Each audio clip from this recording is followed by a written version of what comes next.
Hey friends, this is the Mrs. Wolfie from our Half Acre Homestead, and I've had a request to do a video on fibromyalgia and chronic pain.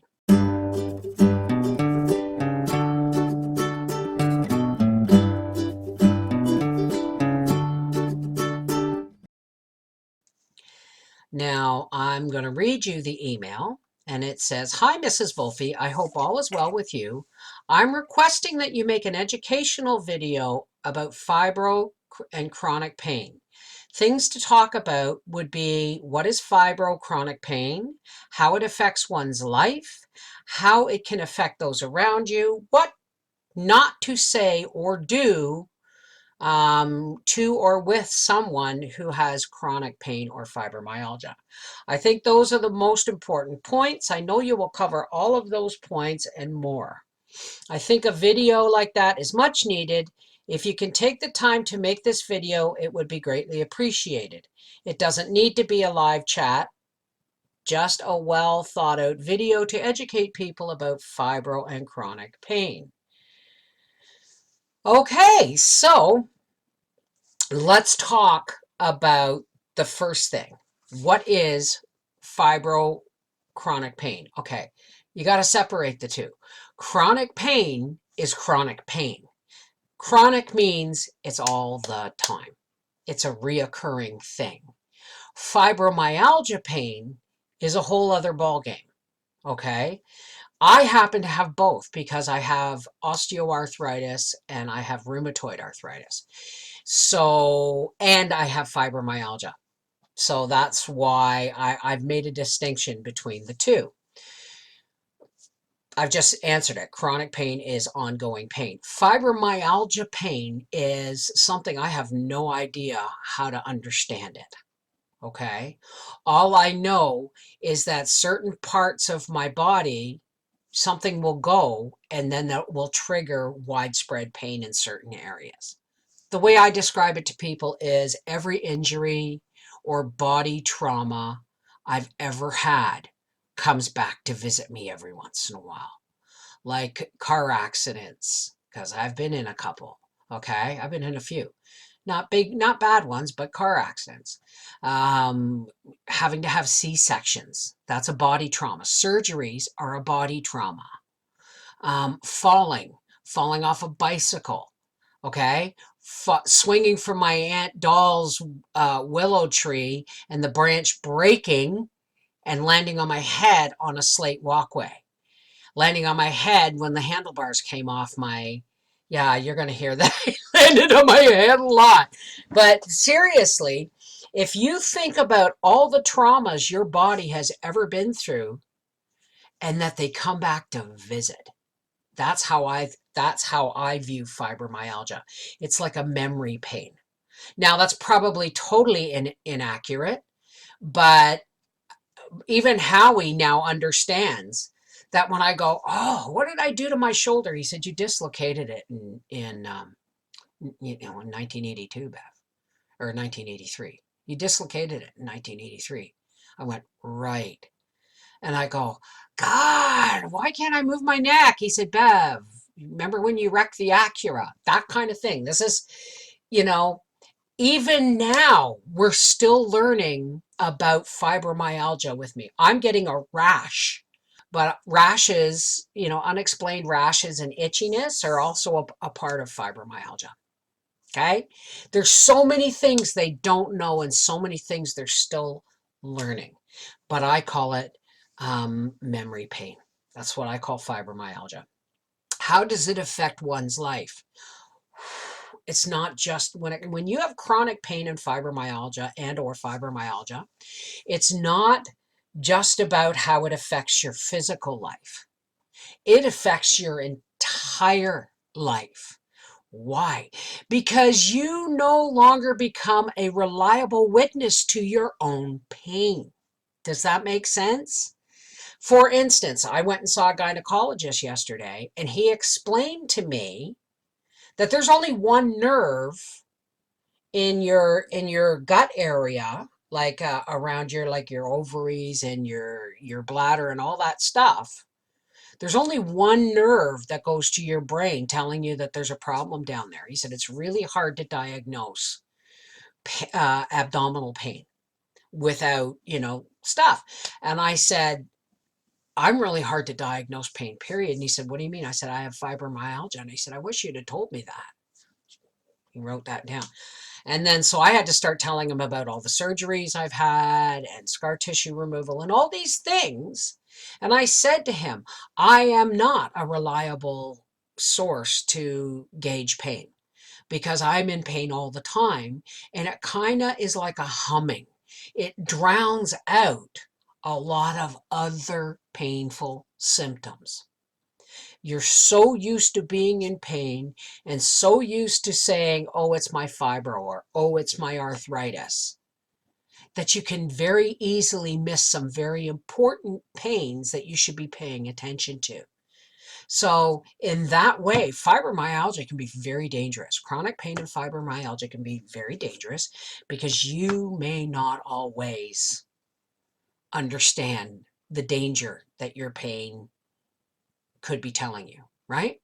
Pain is a signal that something is wrong. Well, when you're in pain all the time, all over, and it's rotating, how are you going to recognize a new pain? You know what I mean? That may not be related. Sorry, I went kind of overboard on that, but that's what I mean. And that's how, so when it affects my life, it doesn't just affect, how I physically function. It affects how I emotionally function, how I mentally and spiritually function, because I am not always aware that what I'm going through is a result of fibromyalgia or chronic pain. For instance, I keep having the occasional hot flash, right? Or I'll get really cold. And Howie is my guide because I'll say, I open some windows. I'm dying here. He said, Bev, look at me. I'm in long pants and a t-shirt. It's chilly in here. And I went, oh. And he said, or I'm freezing, and Howie's sitting there in his boxers with a fire going. He said, Bev, it's toasty in here, right? My fibromyalgia it's not menopause. This is another thing. It's not menopause, it's fibromyalgia. My thermostat, how I feel and react to temperatures, is not normal. So I mean, it's not just about pain, okay? Emotional mood swings can happen, all kinds of stuff. Depression, feelings of uselessness. I mean, do you have any idea how emotionally crippling it can be not to be able to understand your own pain and not have people around you believe you? I mean, that's why depression is such a huge side factor with fibromyalgia. How can it affect those around you? I just explained it. For instance, Howie now understands that I can't go shopping on my own unless it's just a little quick trip to Giant Tiger for, some bananas and bread or something, but I can't go shopping on my own anymore. I've had panic attacks in Costco, right? Which is not normal for me, but with COVID the way it's been, it's up many people's anxiety levels. But if my niece will occasionally, one of them will give out on me, and I got to have somebody there, period, full stop. I can't load the truck. I can't unload the truck, right? So these are all this. It affects everybody's life around me. You know what I mean? I mean, Briar, I can't drive Briar to and from work much longer because my vision isn't the greatest at night.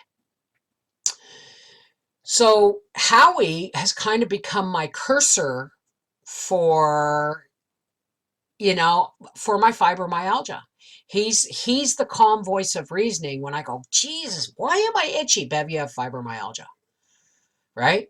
It's like, why am I so hot then? Bev, you have fibromyalgia. Your thermostat's broke. Okay? You know, why does my back hurt? Why? And so with the calm voice of reasoning that my husband gives me, I'm able to be less frustrated with myself. But if it wasn't for Howard, my life could be a whole lot nastier because he does a lot of the things for me I can't do for myself, such as heavy lifting, picking up dog poo, unloading and loading groceries, that kind of stuff, right? What not to do to someone who has chronic fibro pain, what not to say or what not to do. Okay, first off, if you want to hug somebody who has chronic pain or fibromyalgia, hug them as if they were a saguaro cactus.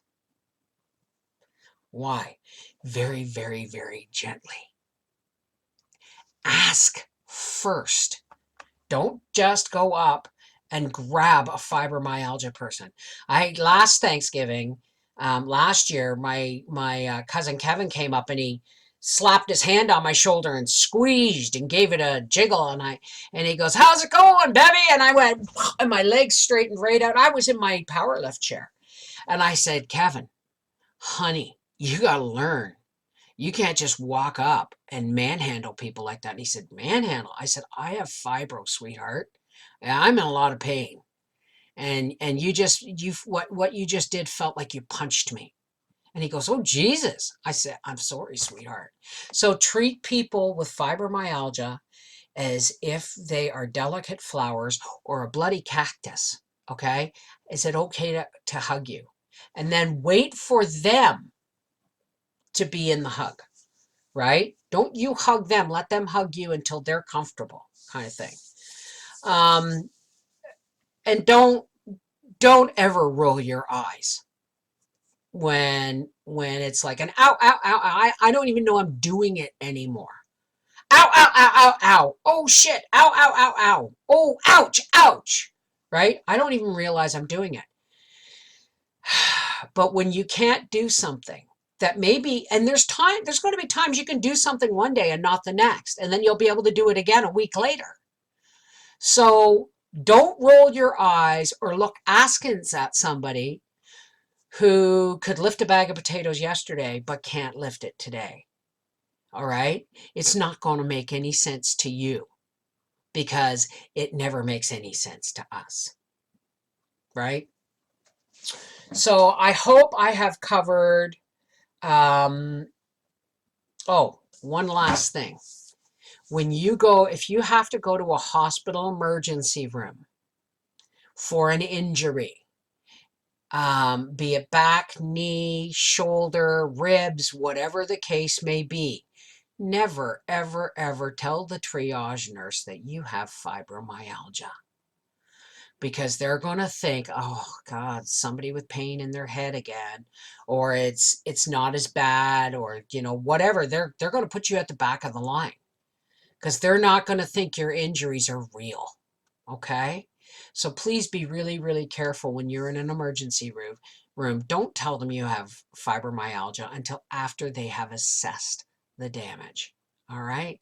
This is the Mrs. Wolfie from our half-acre homestead saying, I hope you got your answers. All right? Mwah! Take care. God bless. I got to go finish loading my pantry.